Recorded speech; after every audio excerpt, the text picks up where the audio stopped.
O Brasil cresceu aí 1,4% no mês de fevereiro, segundo dados da Fundação Getúlio Vargas. Conseguiu crescer mesmo nesse cenário de pandemia.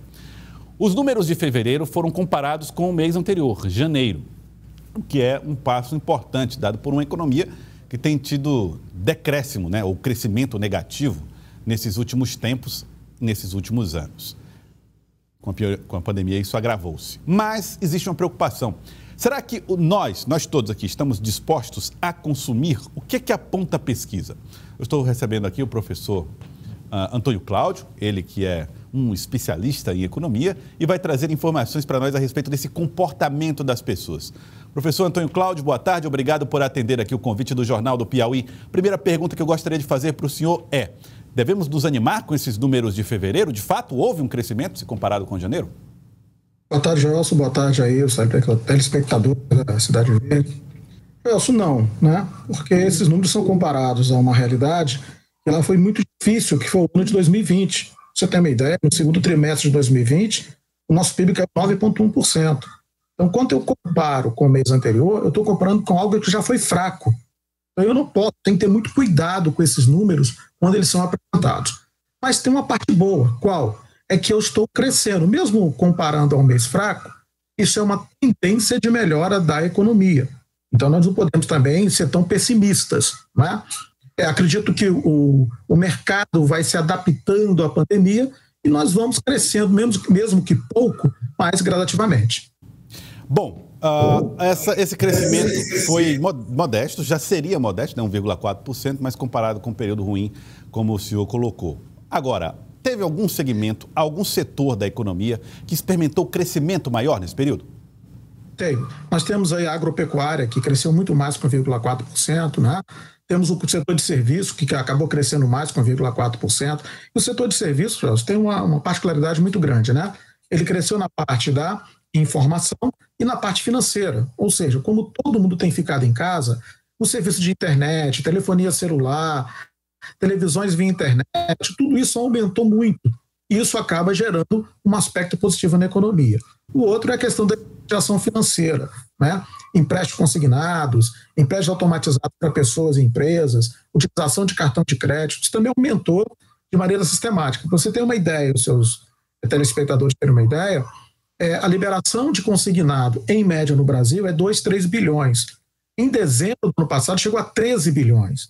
Então veja que as pessoas estão buscando mais crédito, buscando mais serviços de informatização, Diferente do serviço de cabeleireiro, um prestador de serviço, um pedreiro, um carpinteiro, que precisa sair de casa para fazer esses trabalhos, isso realmente não tem crescido. Mas aqueles serviços onde as pessoas dentro das suas casas podem utilizá-los, esse tem crescido. Quer dizer, prestação de serviços que são feitos internamente. Isso envolveria também serviços delivery? Há um crescimento, uso de aplicativos para compras, coisas desse tipo? Sim, o e-commerce subiu 82% nesse período agora. O delivery é uma grande saída para aquelas empresas que precisam atender os seus clientes, em vez de esperar o cliente vir até elas foram até os seus clientes. Então, a parte da alimentação, a parte de confecção, a parte de calçados, que conseguiu montar uma estratégia de delivery, essa conseguiu pelo menos se manter ou melhorar um pouquinho. A economia hoje está funcionando em termos de 30% só do seu potencial. Então, quem conseguir melhorar o seu faturamento acima de 30%, é que está conseguindo ter êxito dentro desse momento econômico. O senhor falou a respeito do agronegócio como um dos setores que puxaram, ou que tem puxado, na verdade, na economia brasileira, esses números para cima. Mesmo quando nós temos um decréscimo, um crescimento negativo, eles são sempre compensados por uma boa performance do agronegócio. Mas um aspecto me preocupa no agronegócio, doutor Antônio Cláudio, professor Antônio Cláudio, que é o fato de você empregar cada vez menos pessoas nesse serviço, que gera, portanto, uma riqueza muito maior, porque os custos estão caindo, apesar de muitos desses insumos serem exportados, importados. Pergunto, como é que a gente pode olhar para esses números sem imaginar que eles acabam sendo uma maquiagem da nossa economia? Veja, eu sou do tempo que produtor rural é aquele que ficava só lá na sua terra, empregava as pessoas da sua região. Hoje não tem mais. Hoje você tem o agronegócio. O produtor rural é só o pequeno negócio, E o agronegócio especializou de tal maneira, hoje ele tem uma máquina automatizada, uma máquina que funciona via internet. Então, ele é como se fosse uma indústria altamente qualificada e customizada que funciona no campo.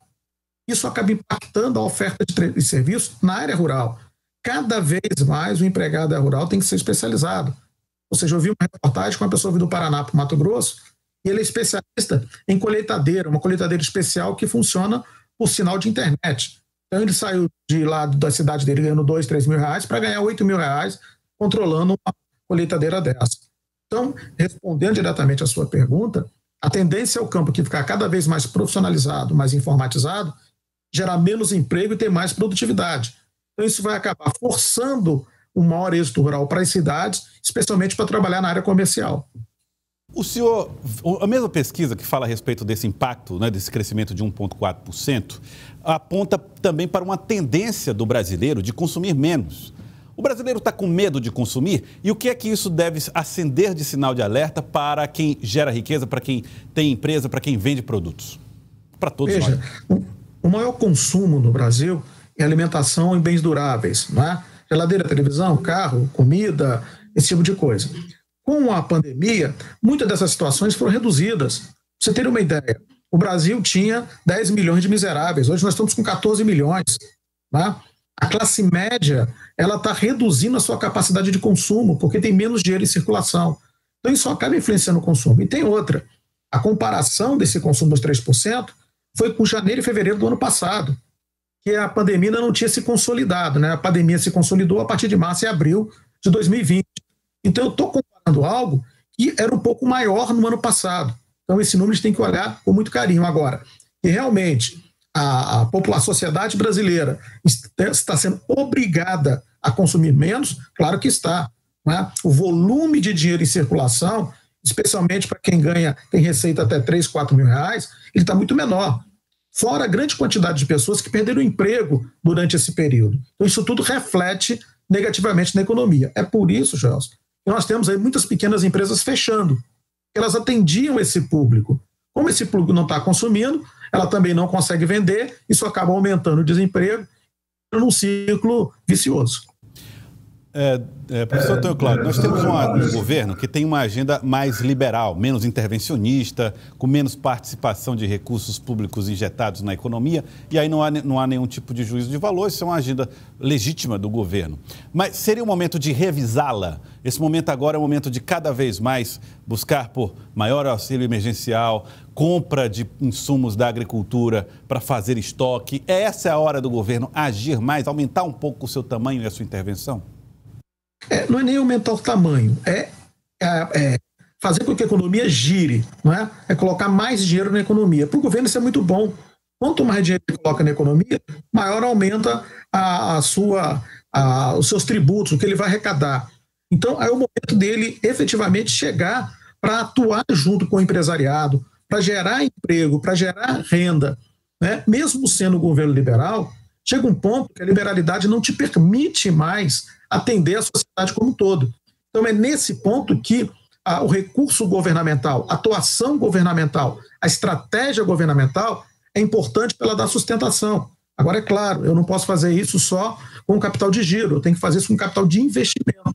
Seria muito melhor para o brasileiro, para a sociedade nesse momento, se o governo tivesse um programa consistente de investimentos, porque investimento gera negócio gera emprego, gera renda. Isso faz com que pequenas empresas e médias empresas consigam atuar de maneira mais consistente e gerar mais emprego e mais renda. Certo. Eu quero agradecer ao senhor, professor Antônio Cláudio. Muito obrigado pela participação aqui conosco. Muito obrigado por participar aqui do Jornal do Piauí. Eu que agradeço, estarei sempre à sua disposição. Muito obrigado, professor Antônio Cláudio, trazendo aí informações para nós da economia, né?